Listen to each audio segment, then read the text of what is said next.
नमस्कार। मु दीर्घ प्राय पाखापाखि 15 दिन धरी डेंगू ज्वर रे पीड़ित थिली एवं सेही सकाशे आपण मानक सहित कौन सी वार्तालाप करि पारि नाही। सेथिपाई मु दुखित, कारण कथबार्ता करला भलिया सामर्थ्य भितर मु नथिली। हठात कहीं जे डेंगू महाराज मो ए शरीर घर को कुणिया ही आसिली मु जानिनी। तेबे 15 दिन धरी से कुणिया को चर्चा कला परे आपातत आज मुझे सुस्थ अनुभव करिछि एवं आज प्रथम थर पे गाधेइछि। किंतु एई जो दीर्घ 15 दिन प्राय मु असुस्थ ही पड़िली, सेथिपाई मोर यूट्यूब रो अनेक बंधु बांधवी अत्यंत व्यस्त ही पड़िचंती। आ विशेष करी मो पई अनेक माँ भौणी माने सस्मिता पंडा, गीतांजलि दास, सौभागिनी महांती, नमिता महापात्र, रूबी महांती, एमती ना कहले तो लंबी जीव, एमती अनेक माँ भौणी माने मो पई व्यस्त ही पड़िचंती। ईश्वर निकट में मोर आशु आरोग्य पई प्रार्थना मध्य करिचंती आंतरिकतार सह। ठीक सेमती अनेक यूट्यूब बंधु माने मोर भाई माने मध्य मो पई प्रार्थना करिचंती मु केते शीघ्र भल होई जीवी। आपण मानकर मेसेज, आपण मानकर कमेंट, केही केही फोन करी आपण मानकर मोर स्वास्थ्य को नहीं जो प्रकार व्यस्त विव्रत भाव मत अभिभूत करि परिछि। मते जे आपण माने एते परिमाण रे भल पाउचंती, एई गुटी को होचे ए जीवन रे मोर पुंजी। एमिति देखिले मु अति साधारण मनुष्यटी, टंका पैसा दृष्टि हो बा आर्थिक सच्छला दृष्टि हो बा मेटेरियलिस्टिक वर्ल्ड दृष्टि हो, मु अति साधारण मनुष्यटी। किंतु आपण मानकर ए जो अफुरंत भल पाइबा, मु सतेरे एई डेंगू रोग रे पीड़ित अवस्था रे आपण मान कथा भाभी भाभी मु अभिभूत होइछि एवं मोर समस्त भाई बंधु माँ भौणी मानकर पाद तले आंतरिकतार सहित कृतज्ञतार सह कोटि कोटि प्रणाम मु जणाउछि। एठारे आ गोटे छोटिया कथाटा कहिकी मु आजिर एपिसोड आरंभ करिबी। से छोटिया कथाटा हला, अनेक मते पचारुचंती आपण जहाँ सब कहउचंती सब तो आपण बही अक्षर रे छापी देइचंती, बही सब प्रकाश पाइछि विभिन्न विषय रे आपणकर। से बही रो प्रकाशक किए? आमे पप्पू महाराज को छाड़ी देले कोठी ए बही सब किनिया को पाइबो। एठी गोटे छोट सूचना दउची, मोर वर्तमान सुधा प्राय 70टी बही प्रकाशित। सेतेरे बेंगली अच्छी, हिंदी अच्छी, इंग्राजी अच्छी मध्य एवं ओडिया। मोर साधारणतः बही गुड़िक सब रिसर्च बेस्ड गवेषणा धर्मी बही।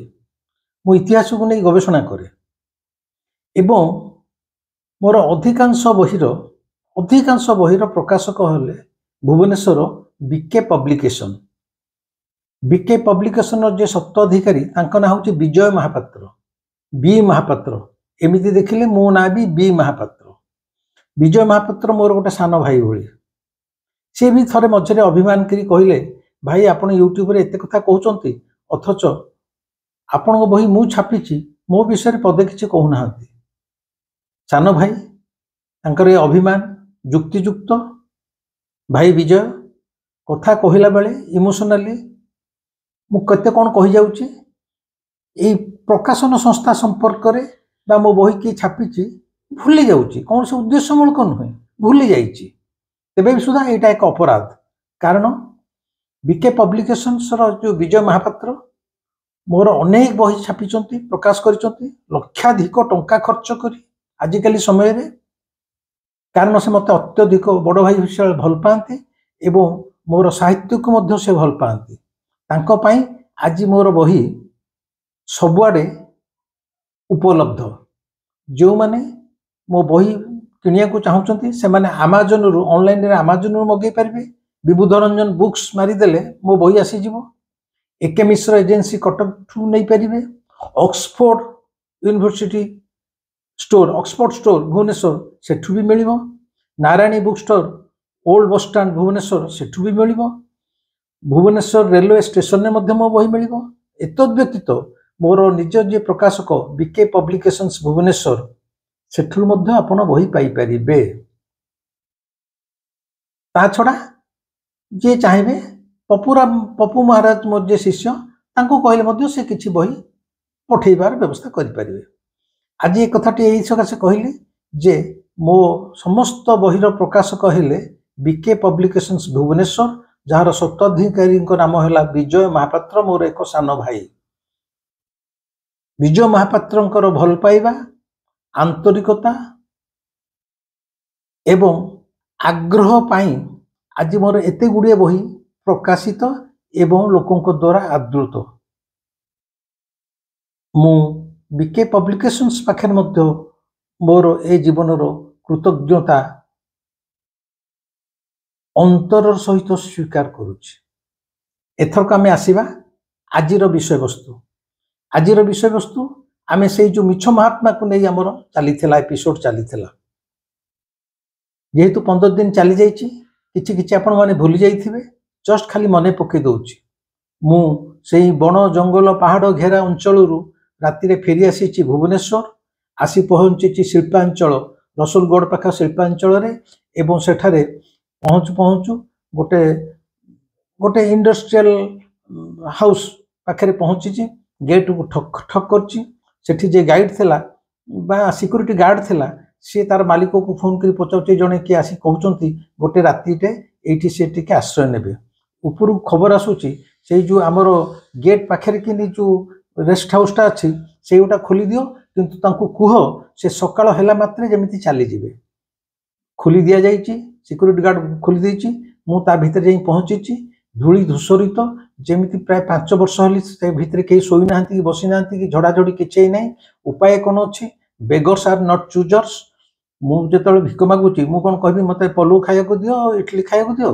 बेगर्स आर नॉट चूजर्स सेही न्याय रे मु सेही रूम भितर अछि। सिक्यूरिटी गार्ड कुआडे गला मु कहि परिबिनी मते कहला जे भितर कबाट दियो भोर भोर चली जिवो। राति सारा पेचा बोबौची सी सी शब्द होउची। एक रे पिला बेलू मते एकुटिया भारी डर माडे। पिला बेल कथा मु कहूची पिला बेले जेतेले पिला बेले माने मु हाई स्कूल पढ़िया जाए मते जे राति अधारे परिश्रम माडिबो ताले मु मो बुढ़ी माँ को उठेबी। बुढ़ी माँ मु जोठी परिश्रा करबी टिके दूर छिड़ा हबो मु परिश्रा करूथबी माने पछकु चाहूथबी बुढ़ी माँ अछि ना नहीं पळेला माँ पळेलु कि माँ को ताले मु अछि कर। मु एमिति देखले अति डरुकुला मनुष्यटे मते भूत प्रेत को भारी डर। एबे भी ए परिणत बयस रे 73 वर्ष बयस रे मते भारी डर माडे। राति रे मु एकुटिया सोई परिबिनी एकुटिया उठिकी झाड़ा परिश्रा जाई परिबिनी। तेणिक आपण माने जहा भाबंतु मु एई भली गोटे माया डरुकुला मनुष्यटे। सेई भली अवस्था रे जेतले आसिकी सेई रूम टे भितर रेस्ट रूम भितर रहे राति सारा सिंह सा शब्द होची झिंकारी बबौचंती पेचा बबौची खोड नाही खाड नाही डर जाउची। एवं राति रे पुलिस पेट्रोलिंग जो सिंह सा ही गाड़ी जाउची साइरन बजाई मु भाबुची से पुलिस गाड़ी आसी मोर पाखे पहुंच गला। जहाँ कौन मते रातिटा कटे जाइची भोर भोर से जो शिल्पर से जो इंडस्ट्रियल स्टेट रे जहाँ को सेट पाखे मु आश्रय नहीं थी तांकर मालिक मालिकाणी सकाळू आसीचंती आसिकी कबाट ठक ठक करचंती। मु कबाट खोलीची किछि न कहि कि मोर डाहण हाथ टिके धरि नै कि से तांकर दोतला कोठा पर नै जाइचंती। मु अत्यंत आश्चर्य होइची जो मालिक मालिकाणी कहले जे ताको से बाहर गेस्ट हाउस पाखे गेट पाखे जो रेस्ट हाउस अच्छे से रखी दो तांको भोर भोर चली जिवे। तांको मन भीतर की परिवर्तन आसेला से भोर भोर भोर 5टा 5:30 आसिकी मो डाहण हाथ धरिकी से भद्र महिला मते ऊपर को तांको दोतला कोठा पर नै जाइचंती। एवं आगुआ कहिची से जो दोतला कोठा ऊपर गला मात्र के जो रूम गुडी अच्छे सब रूम गुडा मेला हेची गोटे लंबा पिंडा ऊपर को एवं से लंबा पिंडाटी गोटे जगन्नाथंकर मंदिर घर व्यक्तिगत जगन्नाथ मंदिर अच्छी प्राय 3.5 फुट उच्चार जगन्नाथ बलभद्र सुभद्रा मूर्ति तांको देखिदेला मात्र मो भितर गोटे बल आसी जाइए मु अत्यंत आश्वस्त होइछि जे फाइनाल ठाकुर मते तांका पाखको फेरे आनिचंती बोली मोर गोटे साइकोलॉजिकल कंसोलेशन साइकोलॉजिकल तेणु मु लम्ब होइकि मुंडिया मारिछि एवं से जो भद्र महिला तांको मु परवर्ती समय रे रंजू भाउज बोली डाके कहिछि रंजू भाउज कहले बिबू तमे एथरक ए रूम रे रहइबो ए रूम टा मोर पुअर किंतु पुओ बांगालोर रे पढुछि तेणु तमे आज ठारू जेते दिन चाहिबो एइठारे रही पारिबो अत्यंत बड़लो चाकर पुजारी अछंती खाली मते गोटे कथा कहले जेहेतु हमर तळटा कारखाना बहु प्रकार लोक जीवा आशा करूचंती राजनेता माने आछंती पुलिस आछी मंत्री केते के सब आछंती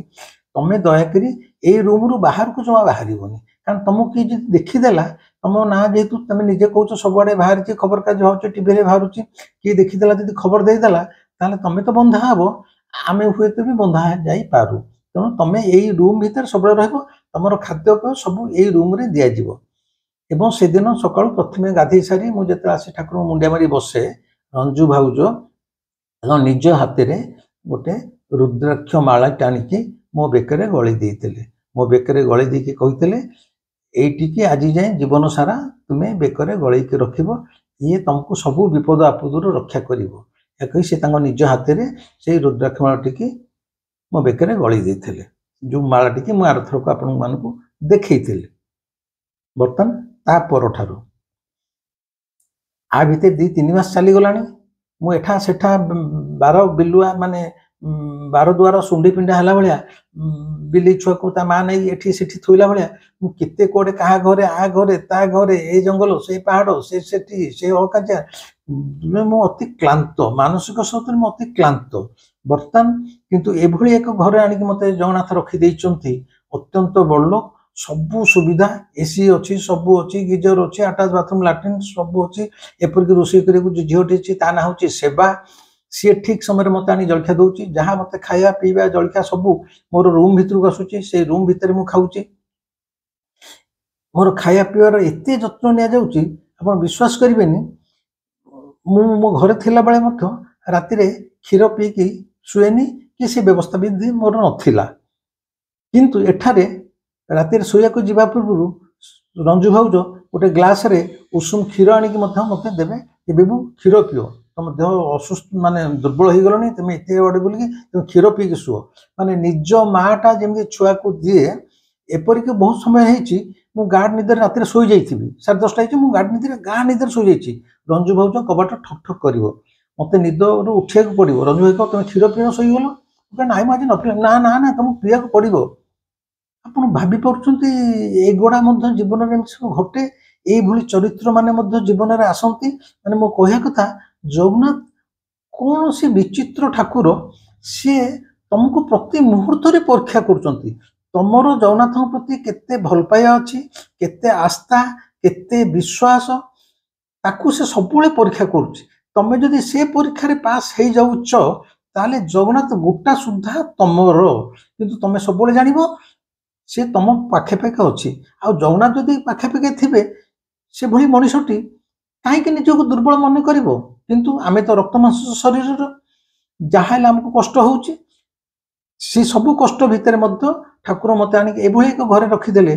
जो राति अधे मत रंजू भाउज उठेकी क्षीर ग्लास टे पियाइला परे जाइए मुझे शोया को जाऊली एतिके कंफर्ट जोन भितर मुझे रही किसी तो काम करिवार नहीं हाईकोर्ट रु तो बर्तमान सुधा स्ट्राइक कल अफ है तेणु मो कहीं वकिल लड़ियार ना कि किसी ना मुझे अच्छी कहीं जानी ना तेणु केवल समय काटिया कथा एवं गोटे रूम भितर चुपचाप रहा कथा गोटे रूम भितर चुपचाप सकाळु राति जाए बसवा अर्थ तमें झारपड़ा जेल भितर जान अच्छ आ जेल मैंने कौन कि गोटे रूम भितर तो रहा बाहर को बाहर स्वाधीनता तुम ना कौन मोर भी स्वाधीनता नाला मुझे गोटे रूम भितर जिते कंफर्ट मनीष रहिले मनीष गोटे सामाजिक प्राणी से चाहिए 5 जन सहित गपसप कर बाहर टी बुलाबुली कर बाहर खबर नब किंतु मो ये सब गुड़ा सेगुड़ा बासंद अति कम मु सुरक्षित अच्छी यहीटा हूँ ग्यारंटी मत जगन्नाथ देते तेणु करी कौन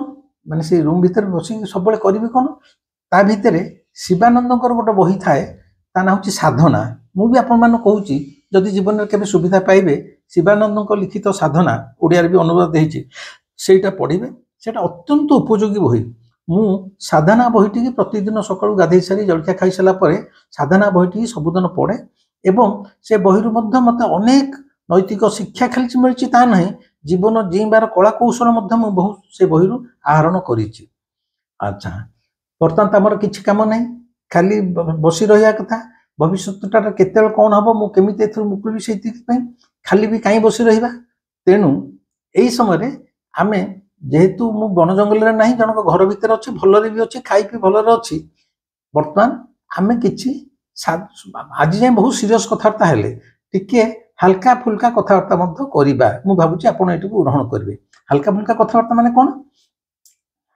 यूट्यूब जड़े मोर बंधु बांगालोर ना किशोर त्रिपाठी सी मोर सब वीडियो देखती कमेंट्स दिखती सी गोटे थर लिखी जे आपण एत बाट जाऊे आप मोबाइल था सब था मोबाइल कौन किसी ट्रैकिंग फैकिंग किसी हो ना आपन कौन कहीं मोबाइल ट्रैकिंग कहीं पुलिस धरी पारे यही केवल से बंधु किशोर त्रिपाठी उत्तर नुह यहाँ जेनराल समस्त अनेक मत कहती जे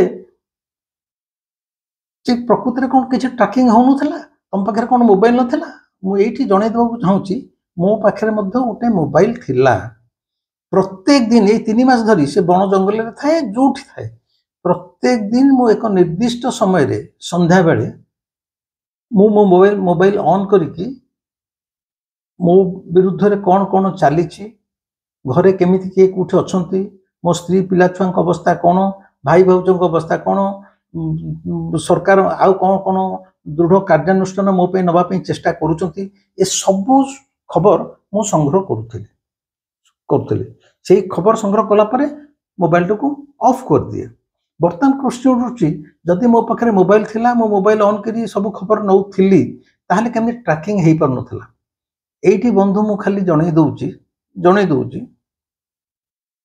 भगवान मते बहुत तीक्ष्ण बुद्धि बहुत तीक्ष्ण बुद्धि मु जो मोबाइल से व्यवहार करते 2005 मसीह मोबाइल थिला मोबाइल ट्रैकिंग सिस्टम थिला किंतु मु एमिति मोडस ऑपरेंडी अप्लाई करी मु एभली कला कौशल अप्लाई करी एबे भी कहूची मु जो प्रकार भाव मोबाइल टी व्यवहार करुली पुलिस डिपार्टमेंट रो 14 पुरुष हेले मध्य मो मोबाइल टी ट्रैकिंग करि परिबे नाही अथच मो मोबाइल रे मु अन्य मानकठू खबर रखि पारिबी आपण माने पचारते केमिति ए केमितिर उत्तर मु आदौ तो कहबी ना एटा निज बुद्धिर कथा मु जो प्रकार बुद्धि अप्लाई करी से मो मोबाइल नंबर पुलिस पाखे तो आदौ नथिला जेते चेष्टा करी मो नंबर टाक पाई पारि नथांते एवं मु जो प्रकार भाव संवाद पठाऊली संवाद ग्रहण करुली एथिरे जो माने मत सहयोग करथिले से माने मध्य पुलिस राडार बाहरे केतेबेले ही से माने संदेह परिवर्तित हेबे नाही सेही भली उपाय अवलंबन करा जायथिला तेणु मो पाखरे मोबाइल थिले मध्य मो मोबाइल ट्रैकिंग हेई पारु नथिला एही सकाशे जेहेतु आमे एने इंडस्ट्रियल शिल्पांचल भीतर अच्छी जड़े भद्रलोक घरे मुझे रेस्ट नहीं आपण मान कथा करुच्ची घटना किसी घटनी मु कहूँ केमिति मोर तीक्ष्ण बुद्धि से मोबाइल मो पाखे उपलब्ध थी ट्रैकिंग रे पढ़ी पार ना गोटे छोट उदाहरण दूसरी मुझे बीए पढ़ुली 1973 मसीहा कथा से समय गोटे घटना घटी जो घटना घटी आवश्यकता मध्य थिला एपरिकी मु जो झीटी प्रेम करुली मो प्रेमिका को जो युवकटी हैरान करुला एवं दुष्ट युवक केतल कार फोटोटे उठे देछि कि केतल कोन लेखाटे रखी देछि कि फोटोटे रखी ब्लैकमेलिंग करुछि इत्यादि छाड़तु जहाँ घटना घटला से समय 73 मसीहा ମାନେ ଆଜିକି 51 ବର୍ଷ ତଳେ ମଧ୍ୟ ମାତ୍ର ଯେତେବେଳେ ମୋତେ ହାର୍ଡଲି 18-19 ବର୍ଷ ବୟସ, ସେତେବେଳେ ପୁରୀ ସହରର ଏକ ଜନଗହଳି ରାସ୍ତାରେ ଏକ ତିନି ତାଲା କୋଠା ସଭା ତଳ ମହଲାରେ ଗୃହ ମାଲିକ ରୁହନ୍ତି, ଦ୍ୱିତୀୟ ମହଲାରେ ଘର ଭଡ଼ା, ତୃତୀୟ ମହଲା ବି ଭଡ଼ା। ଏକ ବିଶେଷ ଘଟଣାକୁ ନେଇ ସେଇ ବୟସରେ ଦିନ 12ଟା 12:30 ବେଳେ ସେ ତିନି ତାଲା କୋଠା ଉପରକୁ ମୁଁ ଯାଇ ଯାହା ଚୋରି କରିବା କଥା ସବୁ ଚୋରି କରିଥିଲି। ଯେହେତୁ ସେ ଗୃହର ମାଲିକ ଓଡ଼ିଶାର ଜଣେ ପ୍ରତିଷ୍ଠିତ ବ୍ୟକ୍ତି ବିଶେଷ ଥିଲେ, ତେଣୁ ତା ପରବର୍ତ୍ତୀ ମୁହୂର୍ତ୍ତରେ ମୁଁ ଚୋରି କରି ଆସିଲା ପରେ ଦିନ 12:30 ପରେ ପୋଲିସ ଆସିଥିଲା, ପୋଲିସ କୁକୁର ମଧ୍ୟ ଆସିଥିଲା। 51 ବର୍ଷ ୟା ଭିତରେ ଚାଲି ଯାଇଛି, ପୋଲିସ କୁକୁର ବି ଧରି ପାରିନଥିଲା କି ପୋଲିସ କି ସେ କାହିଁକି ଚୋରି ହେଲା, କ'ଣ ଚୋରି ହେଲା, ଏ ଚୋରିର ଉଦ୍ଦେଶ୍ୟ କ'ଣ ଥିଲା, ସେ ସବୁଦିନ ପାଇଁ ସେମିତି ରହସ୍ୟ ଭିତରେ ରହିଯାଇଥିଲା। ସେ କେସ୍ ଫାଇଲ ମଧ୍ୟ ବନ୍ଦ ହେଇଯାଇଥିଲା ଏବଂ ତାକୁ ମୁଁ କରିଥିଲି। ମୁଁ ଏଇଟା ଜଣେଇଲେ ଏଇ ସକାଶେ, ମୁଁ ଯେତେବେଳେ ଯାହା ଇଚ୍ଛା କରେ କରିବା ପାଇଁ, ଯେଉଁଥିରେ ଅନ୍ୟର କ୍ଷତି ହେବନି ବରଂ ଅନ୍ୟର ଉପକାର ଆସିବ, ମୁଁ ଅତ୍ୟନ୍ତ ଦୁଃସାହସୀ। ମୋ ପାଖରେ ଏଗୁଡ଼ା ସବୁ ସମ୍ଭବ। ଖାଲି ଏତିକି ନୁହେଁ, ଆପଣ ମୋର ଅନ୍ୟ ସାଇଡ୍ ଗୋଟେ ଯଦି ଚରିତ୍ରକୁ ଜାଣିବେ, ଆପଣ କହିବେ ଇଏ ଅତ୍ୟନ୍ତ ଗୋଟେ ହୁଏତ ଦୁଷ୍ଟ ପ୍ରକୃତିର ମଧ୍ୟ ମଣିଷ। ମୁଁ ଜଣେଇ ଦେଉଛି, ପିଲାଟି ବେଳୁ ଆଜି ପର୍ଯ୍ୟନ୍ତ ଅନ୍ୟାୟ, ଅନୀତି, ଦୁର୍ନୀତି ବିରୁଦ୍ଧରେ ମୁଁ ସବୁବେଳେ ସ୍ୱର ଉତ୍ତୋଳନ କରି ଆସିଛି, ମୋର ନିଜର କୌଣସି ସ୍ୱାର୍ଥକୁ ନ ଦେଖି। ଏବଂ ସତଟାକୁ ସତ କହିବାରେ ମୁଁ ସାମାନ୍ୟତମ ପଛଘୁଞ୍ଚା ଦିଏ ନାହିଁ। ମୋତେ ଯେଉଁ ବାପା ପିଲାବେଳେ ପ୍ରାର୍ଥନା କରୁଥିଲେ, ସତ କହି ପଛେ ମଲେ ମରିବି, ଆହେ ଦୟାମୟ ବିଶ୍ୱବିହାରୀ, ଯେଉଁ ପ୍ରାର୍ଥନା ଆମେ ବୋଲୁ, ସେଥିରେ ଗୋଟେ ଲାଇନ୍ ଥିଲା, ସତ କହି ପଛେ ମଲେ ମରିବି।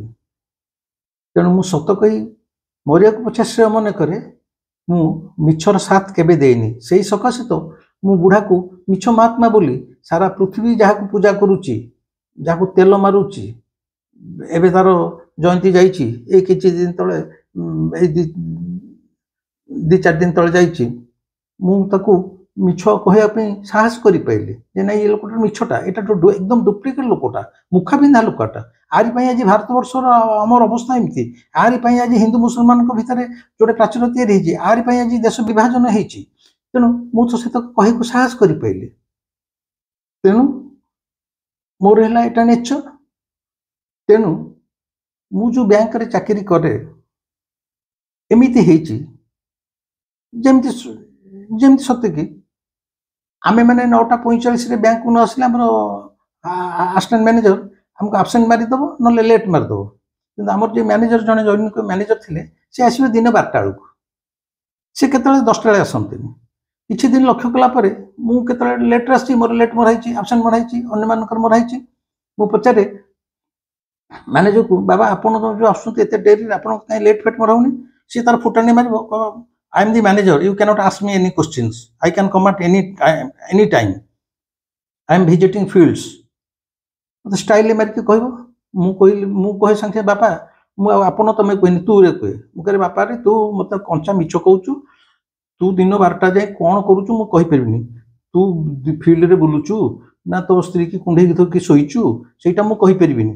କିନ୍ତୁ ଆମେ 9:45 ଆସିଲା ବେଳକୁ ଆମର ଆବସେଣ୍ଟ ମରା ହେଇଯିବ, ଲେଟ୍ ମରା ହେଇଯିବ। ତୁ ବାପା ଆସିବୁ 12ଟା ବେଳକୁ, ଜୋଇଁ ପୁଅ ଭଳିଆ ବସିବୁ, ସେ ସବୁ ଚଳିବନି। ନା ତମେ ଏକଥା କହିବାକୁ କିଏ, ସେ ତମର ସେ କ୍ଷମତା ନାହିଁ? ମୁଁ କହିଲି କ୍ଷମତା କାହାର ଅଛି? ମୁଁ ଦେଶର ସ୍ୱାଧୀନତା ନାଗରିକ ଗୋଟେ, ମୁଁ କହିବି ତ କିଏ କହିବ? ଏଇଟା କ'ଣ କହିବାକୁ ହେଡ୍ ଅଫିସର ମାନେ ଆସିବେ ନା ଏଠି ବସୁଛନ୍ତି? ସେସବୁ ଚଳିବନି, ତମକୁ ଠିକ୍ ସମୟରେ ଆସିବାକୁ ପଡ଼ିବ। ତାର ମୋର ବହୁ ସମୟରେ ଯୁକ୍ତିତର୍କ ହୁଏ। ଏଭଳି କି ଥରେ ଯୁକ୍ତିତର୍କ ଏମିତି ହେଲା ଯେ, ଆପଣ ମୋତେ ଯାହା ଭାବନ୍ତୁ, ମୁଁ ସିଧାସଳଖ ମୁଁ ଯେଉଁ ଜୋତା ମୋଜା ପିନ୍ଧିକି ଯାଏ, ମୁଁ ତ ଚପଲ ପିନ୍ଧିନି, ସବୁବେଳେ ବ୍ୟାଙ୍କ ଗଲେ ଜୋତା ମୋଜା, ମୋ ଜୋତାଟା ଫିଟେଇକି ମୋରି ମ୍ୟାନେଜରକୁ ଗାଲରେ, ପିଠିରେ ନୁହଁ ଗାଲରେ, ମୋ ଜୋତାରେ ଠୋ ଠୋ ପିଟିଥିଲି। ଏଇଟା ଥରକର କଥା ନୁହଁ। ବ୍ୟାଙ୍କ ଆୱାର ଭିତରେ ମ୍ୟାନେଜରକୁ ବାଡ଼େଇବା, ବ୍ୟାଙ୍କ ଆୱାର ଭିତରେ ମୋର ଉପର ଅଫିସର ଯେଉଁମାନେ ଟଙ୍କା ଖାଆନ୍ତି, ଲାଞ୍ଚ ଖାଆନ୍ତି ପାର୍ଟିମାନଙ୍କଠୁ, ମୁଁ ଜାଣେ, ଅନ୍ୟମାନେ ବି ଜାଣନ୍ତି, ଅନ୍ୟମାନେ ତାଙ୍କୁ ତେଲ ମାରନ୍ତି, ଆଜ୍ଞା ଆପଣଙ୍କ ରହିଯାଆନ୍ତି। ମୁଁ ସେ ଅଫିସରକୁ ମଧ୍ୟ ଗୋଇଠା ଚପଲରେ ପିଟିଛି, ସେକିଛି, ପୁରା ଥରୋଲି ଏକ୍ସପୋଜ କରିଛି ଯେ ତମେ ଟଙ୍କା ଖାଉଛ, କଷ୍ଟମର ମାନଙ୍କୁ ଟଙ୍କା ଖାଉଛ, ଲାଞ୍ଚ ଖାଉଛ, ଏହା କରୁଛ, ତା କରୁଛ। ମୁଁ ହେଲି ସେଇ ପିଲା। ଆପଣମାନେ ମୋତେ ଦେଖିଲେ ଭାବିପାରୁଛନ୍ତି ତ, ଏଇ ବିବୁଧ ରଞ୍ଜନ ଯିଏ ବର୍ତ୍ତମାନ ସାଧୁ ସନ୍ଥ ବୋଲେଇ ହେଉଛି, ଏଇଟା ଗୋଟେ ଏମିତି ମିଛୁଆ ଲୋକଟେ, ଇଏ ତାର ଚାକିରି କାଳ ଭିତରେ ମ୍ୟାନେଜରକୁ ଅଫିସର ମାନଙ୍କ ଉପରେ ବାଡ଼ଉଥିଲା। ହଁ, ମୁଁ ବାଡ଼ଉଥିଲି ଏବଂ ସେଥିପାଇଁ ମୋ ନାଁରେ ଅନେକ ପ୍ରୋସିଡିଂସ୍ ହେଇଛି, ସବୁ ହେଇଛି। କିନ୍ତୁ ଜଗନ୍ନାଥ ଯେହେତୁ ମୋ ସହିତ ଥାଆନ୍ତି, ଭାଇ ଜୀବନରେ ଏପରିକି ମିଛ ମାତ୍ରା କେସ୍ ବେଳେ ମଧ୍ୟ ଭିଜିଲାନ୍ସ କ୍ରାଇମ ଲାଗିଲା ପରେ ଦିନକ ପାଇଁ ମୁଁ ଚାକିରିରୁ ସସ୍ପେଣ୍ଡ ହେଇନି, ଦିନକ ପାଇଁ ମୋର ଦରମା ବନ୍ଦ ହେଇନି। ମୁଁ ଯେମିତି ଥିଲି ସେମିତି ଥାଏ, ଏତେ ମ୍ୟାନେଜରକୁ ବାଡ଼େଇଲା ପରେ ମଧ୍ୟ। ସେସବୁ ପର କଥା, କାହିଁକି କହୁଛି। ଏବଂ ଆଉ ଗୋଟେ କଥା ମଧ୍ୟ କହୁଛି, ଖାଲି ଜଣେଇ ଦଉଛି ଯେ ମୋ ଜୀବନଟା ଏଇଭଳି ଗତି କରିଛି।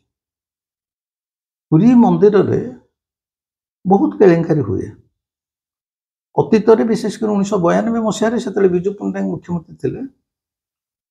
ପୁରୀ ମନ୍ଦିର ଭିତରେ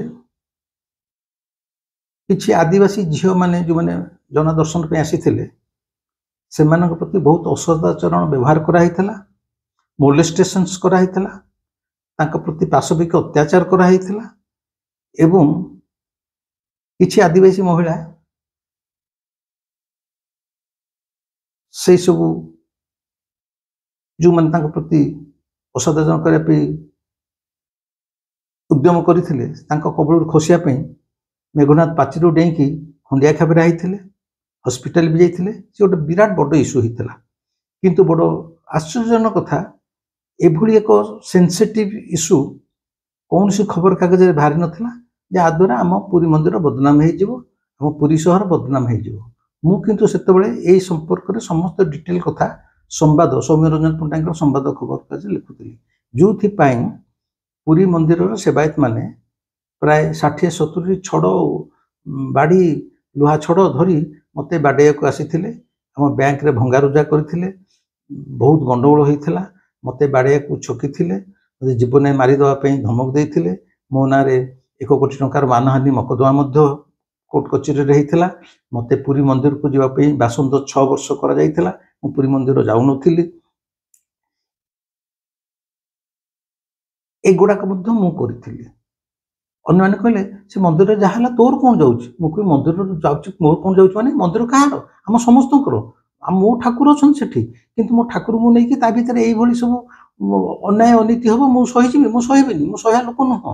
ମୁଁ ସେଗୁଡ଼ା ଖବରକାଗଜ ଲେଖିକି ବାହାର କରୁଥିଲି। ତେଣୁ ଯେଉଁ ମୋ ସାଙ୍ଗ ଫକୀର ଭାଷାରେ କିଳା ତାର ନ୍ୟାସନାଲ ହାଇୱେରେ ଯାଉଥିଲା, ମୁଁ ହୁଇସିଲ ମାରିକି ଡାକିକି କିଳାଟାକୁ ନିଜ ଭିତରେ ଭର୍ତ୍ତି କଲି। ମୋ ସାଙ୍ଗ ଫକୀର ଏଗୁଡ଼ା କହିବ। ଆଜି ମୋ ସାଙ୍ଗ ଫକୀର ନାହିଁ, ସେ କେବେଠୁ ମରିଗଲାଣି। ତେଣୁ ଏଇ ହେଲା ମୋର ଚରିତ୍ର। ମନ୍ଦିର ବିରୁଦ୍ଧରେ ମଧ୍ୟ ଯାହା ଅନ୍ୟାୟ ନୀତି ହୁଏ ମୁଁ ଲେଖୁଥିଲି, କହୁଥିଲି। ନିଜ ସଂସ୍ଥାରେ ମଧ୍ୟ ଯୋଉଠି ଚାକିରି କରୁଥିଲି, ଯୋଉଟା ମୋର ଭାତ ହାଣ୍ଡି, ସେଠି ମ୍ୟାନେଜର ଅଫିସର ମାନେ ଯଦି ଅନ୍ୟାୟ ନୀତି କରୁଥିଲେ ତାଙ୍କୁ ମଧ୍ୟ ପିଟୁଥିଲି। ଏବଂ ନିଜ ପ୍ରେମିକା ଆଗରେ ନିଜର ପ୍ରେମର ନିଦର୍ଶନ ପାଇଁ ଦିନ 12ଟା 12:30ରେ ମଧ୍ୟ 3 ତାଲା କୋଠାରେ ଉଠି ମୁଁ ଚୋରି କରିପାରୁଥିଲି। ତେଣୁ ସେଇଭଳି ଏକ ଯୁବକ ମୋବାଇଲ ବ୍ୟବହାର କଲା ପରେ ମଧ୍ୟ ତା ମୋବାଇଲଟାକୁ ଟ୍ରାକିଂରେ ପୁଲିସ ମାନେ ଧରି ପାରୁନଥିଲେ। ଏଇଟା ଗୋଟେ ମୋ ପାଇଁ ଅତି ସାଧାରଣ କଥା ଥିଲା। ଏଗୁଡ଼ାକ ଏତେ କଥା କହିଲେ ଏଇ ସକାଶେ ଯେ ଯେହେତୁ ବର୍ତ୍ତମାନ ମୁଁ ରଞ୍ଜୁ ଭାଉଜଙ୍କ ଘର ଭିତରେ ଆନନ୍ଦରେ ଅଛି, ଖାଇ ପିଇ ଅଛି, କିଛି ତମେ ଆଲୋଚନା କରିବା। ମୁଁ ମୋ ସମ୍ପର୍କରେ ସାମାନ୍ୟ ସୂଚନା ଦେଲି ଯେ ମୁଁ ଏଇ ଟାଇପର ଚରିତ୍ରର ମଣିଷ, ଅତି ଦୁର୍ଘୁଷିଆ, ଯାହା ଯେତେବେଳେ ଇଚ୍ଛା ହବ ତା କରିବି। ଆଉ ବିଶେଷ କରି ଯଦି ସେଟା ସତ୍ ପାଇଁ ହେଇପାରୁଥାଏ, ସତ୍ୟ ପାଇଁ ହେଇପାରୁଥାଏ, ମୁଁ ସଂସାରରେ କାହାରିକି ଡରେ ନାହିଁ। ମୁଁ ସବୁବେଳେ ଜାଣେ ଯେ ଜଗନ୍ନାଥ ମୋ ସହିତ ଅଛନ୍ତି ଏବଂ ପ୍ରକୃତରେ ମଧ୍ୟ ଜଗନ୍ନାଥ ମୋ ସହିତ ସବୁବେଳେ ପାଖେ ପାଖେ ଥାଆନ୍ତି। ଏଇଟା ମୋର ସମ୍ପୂର୍ଣ୍ଣ ହୃଦବୋଧ। ଏବଂ ଏଇ ଯାହା ସବୁ କହୁଛି, ଯଦି ପ୍ରକୃତରେ ଆପଣମାନେ ମୋର ଚରିତ୍ର ସମ୍ପର୍କରେ ଜାଣିବାକୁ ଚାହୁଁଛନ୍ତି, ମାନେ ଜୀବନଟା ବହୁତ ଉତ୍ଥାନ ପତନ, ବହୁତ ଦିନ ରାତି, ଆଲୁଅ ଅନ୍ଧାର, ଉଚ୍ଚ ନିଚ, ଝଡ଼ ଝଞ୍ଜା, ସଂଘର୍ଷ, ସବୁ ଭିତରେ ଦେଇ ମୁଁ ଗତି କରିଛି। ମୋ ଜୀବନ ଆତ୍ମଜୀବନୀ ଯଦି ପଢ଼ିବେ ଆପଣ ଭାବିବେ ଗୋଟେ ଜୀବନରେ କ'ଣ ଏତେ ଘଟଣା ଘଟିପାରେ ଏବଂ ଏତେ ଘଟଣା ଘଟି ସାରିଲା ପରେ ମଧ୍ୟ ଏଇ ଲୋକଟି ଆମ ପାଖରେ ବସିକି ଭଲରେ କଥା କହିପାରୁଛି ଏବଂ ବଞ୍ଚିକି ମଧ୍ୟ ଅଛି। ଆଶ୍ଚର୍ଯ୍ୟ ଲାଗିବ। କାରଣ ଜୀବନଟା ଆମର ଅତି ବୈଚିତ୍ର୍ୟମୟ ପରିସ୍ଥିତି ପରିବେଶ ଭିତରେ ଦେଇକି ଗତି କରିଛି। ଆପଣ ଭାବିପାରିବେନି। ଯଦି କାହିଁକି ସିନ୍ସିୟରଲି ଚାହୁଁଥାନ୍ତି ମୋ ବିଷୟରେ ଜାଣିବା ପାଇଁ ମୁଁ ପ୍ରକୃତରେ ଦୁଶ୍ଚରିତ୍ର ନା ସଚ୍ଚରିତ୍ର, ମୁଁ ଦୁଷ୍ଟ ନା ସାଧୁ, ମୁଁ ଗୋଟେ ଭଲ ମଣିଷ ନା ଖରାପ ମଣିଷ, ଯଦି ଜାଣିବାକୁ ଚାହୁଁଛନ୍ତି ମୋର ଗୋଟେ ଆତ୍ମଜୀବନୀ ବାହାରିଛି। ତା ନାଁ ହେଉଛି ନିଆଁରେ ଚାଲୁଥିବା ମଣିଷ। ନିଆଁରେ ଚାଲୁଥିବା ମଣିଷଟା ରେ ମୁଁ ନିଜକୁ ଲଙ୍ଗଳା କରିଦେଇଛି। ଏମିତି କୌଣସି କଥା ଲୁଚେଇକି ରଖିନି ଯୋଉଟାକୁ ନ ଲେଖିଲେ ଆପଣ ଭାବିବେ ଇଏ ଜଣେ ଭାରି ସାଧୁ ସନ୍ଥ ଲୋକ। ହୁଏତ ଆପଣ ତାକୁ ପଢ଼ିଲା ପରେ ଭାବିବେ ଇଏ ଗୋଟେ ଅତି ଖରାପ ଲୋକ। ହୁଏତ ମୋ ଆତ୍ମଜୀବନୀ ପଢ଼ିଲେ ଭାବିବେ ଇଏ ଗୋଟେ ଦୁଶ୍ଚରିତ୍ର। ହୁଏତ ପଢ଼ିଲେ ଭାବିବେ ଇଏ ଅତ୍ୟନ୍ତ ଗୋଟେ ଦୁଷ୍ଟ ଅସାମାଜିକ ବ୍ୟକ୍ତି। ଜୀବନ ଯାହା ଯେମିତି ଗତି କରିଛି ମୁଁ ନିଜକୁ ସମ୍ପୂର୍ଣ୍ଣ ଖୋଲି ଦେଇଛି। ଅନ୍ୟ ଆତ୍ମଜୀବନୀ ଭରି ଜୀବନରେ ଯୋଉ ଆତ୍ମଜୀବନୀ ସବୁ ଲେଖାଯାଇଛି, ବିଦେଶରେ ଲେଖାଯାଉ ଭାରତରେ ଲେଖାଯାଉ, ଏମିତି ସବୁ କଥା ଲେଖା ହେଇଛି ଯୋଉଥିରେ ଜଣେ ଭାବିବ ଏ ଜଣେ ବିରାଟ ଲୋକ ଥିଲେ। ତାଙ୍କର ଭଲ ସାଇଡ୍ ଗୁରା, only the good sides have been shown in autobiography, not the bad sides. ହେଲା। ଆଉ ବୁଢ଼ା ତ ଯୋଉ ଆତ୍ମଜୀବନୀ ଲେଖିଛି ସତ୍ୟର ପ୍ରୟୋଗ, କଞ୍ଚା ମିଛ ଗୋଟେ ଲେଖିଛି, ସେ କଥାକୁ ମୁଁ ଯାଉନି। ସେଗୁଡ଼ା ଆପଣ ପଢ଼ିଲା ମାନେ ଜାଣିବେ ସେଇଟା। ଏନିୱେ ବର୍ତ୍ତମାନ କଥା ହେଲା ଏଇଆ। ତେଣୁ ମୁଁ ଆନନ୍ଦରେ ରଞ୍ଜୁ ଭାଉଜ ଘରେ 6 ତୁଣ 9 ଭଜା ଖାଇ ଆନନ୍ଦରେ ରହିଛି। କିନ୍ତୁ ଗୋଟେ ଗୋଟେ ଦିନ ଯାଉଥାଏ, ଗୋଟେ ଗୋଟେ ଦିନ ଯାଉଥାଏ, ସମୟ ବିତୁଥାଏ, ଭିତରେ ବୋରିଂ ବି ଲାଗୁଥାଏ। କେତେ ଦିନ ଏଠି ଏମିତି ଲୁଚିକି ଏକା ରହିବି? ଆର ଶେଷ ପୁଣି କୋଉଠି? ଆର ଶେଷର ସମାଧାନ କୋଉଠି? ନା ଏମିତି କ'ଣ ଇଏ ଖାଲି ଚାଲିଥିବ ଏମିତି? ଯେତେ ଭଲ ମନ୍ଦ ଖାଇଲେ କ'ଣ ମଣିଷ କ'ଣ କେବଳ ବଞ୍ଚିଛି କେବଳ ଖାଇବା ପାଇଁ? ମୁଁ ତ ପୁଣି ବାହାରକୁ ବାହାରିବି, ଏତେ ଦିନ ହେଇଗଲାଣି ମୋ ପିଲା ଛୁଆଙ୍କୁ ଦେଖିବି। ତାପରେ ଏଇ ଯୋଉ ସମସ୍ୟାଟା ବର୍ତ୍ତମାନ ମିଛ ମହାତ୍ମାକୁ ନେଇ ଯୋଉ କ୍ରାଇମ ବ୍ରାଞ୍ଚ ଲାଗିଛି, ମୋତେ ଆରେଷ୍ଟ କରିବାକୁ ଲାଗିଛି, ମୋତେ ତ ବର୍ତ୍ତମାନ ଯାଏ ଧରି ପାରିନି। ଆଉ ତ ଗୋଟେ ଶେଷ କୋଉଠୁ, there must be some end somewhere else. କିନ୍ତୁ ସେଟା କେବେ? ତେଣୁ ମଝିରେ ମଝିରେ ମଧ୍ୟ ମୁଁ ବ୍ୟତିବ୍ୟସ୍ତ ହୋଇପଡ଼ୁଥାଏ। ଏମିତି ଦିନେ ରଞ୍ଜୁ ଭାଉଜ ସହିତ ବସି ମୁଁ କଥାବାର୍ତ୍ତା କରୁଛି, ହଠାତ୍ ମାନେ ଇଣ୍ଡଷ୍ଟ୍ରିଆଲ ଏରିଆରେ ମୁଁ ଯୋଉଠି ଅଛି, ରଞ୍ଜୁ ଭାଉଜର ଯୋଉ ଘରେ ଅଛି, ତଳ ତାଙ୍କର ଶିଳ୍ପ ମାନେ କାରଖାନା, ଉପରେ ଦୋତଲା ପରେ ମାନେ ରହନ୍ତି। ଘରଠୁ ପ୍ରାୟ 100 ଫୁଟ ଖଣ୍ଡେ ଆଗକୁ ଗଲା ପରେ ବଡ଼ ଗେଟ୍ ପଡ଼ିବ, ସେଠି ସିକ୍ୟୁରିଟି ଗାର୍ଡ ଅଛି। ଜଣେ ପଶିଲା ଆଗ ଚାଲି ଚାଲି ଭିତରକୁ ଏତେ ବାଟ ଯାଏ ଆସିବ। ହଠାତ୍ ରଞ୍ଜୁ ଭାଉଜ କହିଲା, ବିଭୂତ ବିଭୂତ ତମେ ସେ ରୁମ୍ ଭିତରକୁ ପଶିଯାଅ। ମୁଁ କାହିଁ? ନାଇଁ ଦେଖ ଦୂରକୁ ଗେଟ୍ ପାଖକୁ ଯାଅ। ମୁଁ ହଠାତ୍ ଗେଟ୍ ପାଖକୁ ଚାହିଁଲା ବେଳକୁ ଗୋଟେ ପୋଲିସ ଜିପ୍ ଆସିକି ସେଠି ରହିଲା। ପୋଲିସ ଜିପ୍ ଆସିକି ସେଠି ରହିଲା। ଜଣେ ପୋଲିସ ଅଫିସର ଦୁମ୍ ଦୁମ୍ କିନି ସେ ଗେଟ୍ ବାଟେ ଚାଲି ଚାଲି ପଶୁଛନ୍ତି। ରଞ୍ଜୁ ଭାଉଜ କହିଲା, କ'ଣ ପୋଲିସ କେମିତି ଆଇଲା? ତମେ ଅଛ ବୋଲି।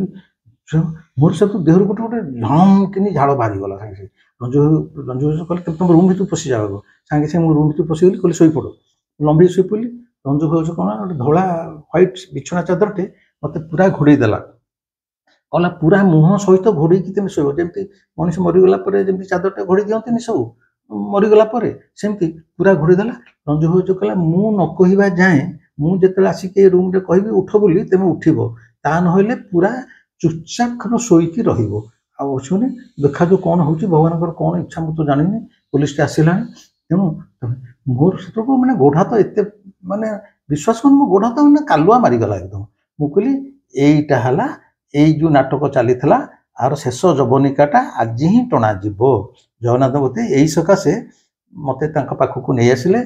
ଯେମିତି ଛେଳି କି ହଣିଆ ପୂର୍ବରୁ ଖୁଆଇ ପୁଆଇ ତାର ମାଲିକ ହୃଷ୍ଟପୁଷ୍ଟ ଛେଳିକି କରିଦେଲେ ଓଜନ ହେବ, ଆଉ କଟା ହେଲେ ଭଲ ମାଂସ ବାହାରିବ, ସେମିତି ମୋତେ ବୋଧେ ଆଣିକି 8-10 ଦିନ ଖୁଆଇ ପାଇ ଗୋଲ ଗୋଲ ଗୋଲ ତୋଲ କରିକି ଆରାମରେ ଘରେ ଶୁଆଇକି ମୋତେ ଗୋଲ ତୋଲ କରିଦେଲେ।